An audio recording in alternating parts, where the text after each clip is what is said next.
न से बाज मिलल है सखी हमार सजनमा।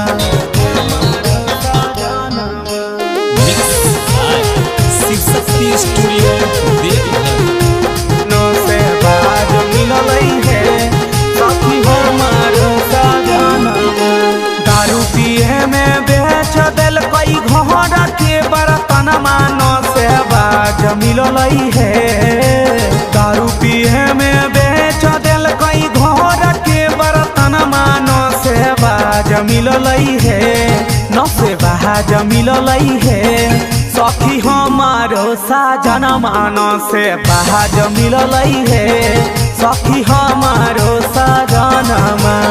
एकरा पर कैसे कटतै हमर दिनमा। न से बाज मिलल है न से बाज मिलल है सखी हमारो सजनमा। न से बाज मिलल है सखी हमारो सजनमा।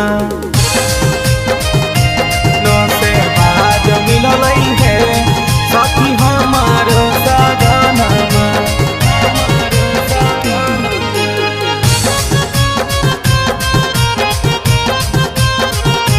न से बाज मिलल है सखी हमारो सजनमा। जगह जमीन बिकलै बचलै खाली घरवा। एकरा साथे होतै कैसे जिंदगी के गुजारावा। जिंदगी के गुजारावा। जगह जमीन बिकलै बचलै खाली घरवा। एकरा साथे होतै कैसे जिंदगी के गुजारावा।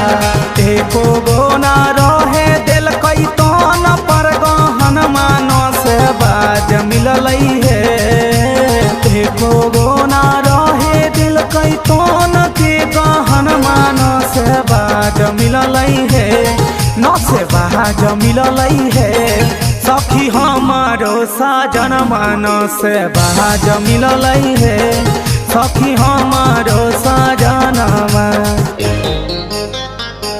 न से बाज मिलल है सखी हमारो सजनमा।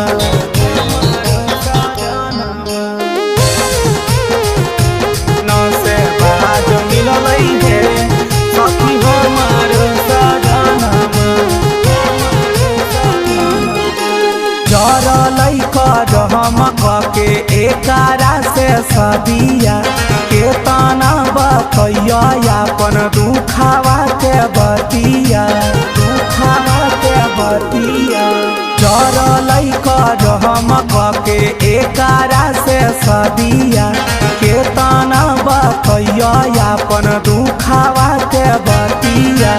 सहिया सुरेश बिगड़लै मिथिलेश के कारणमा। न से बाज मिलल है सहिया सुरेश बिगड़लै मिथिलेश के कारणमा। न से बाज मिलल है न से बाज मिलल है सखी हमारो सजनमा। न से बाज मिलल है सखी हमारो सजनमा। न से बाज मिलल है।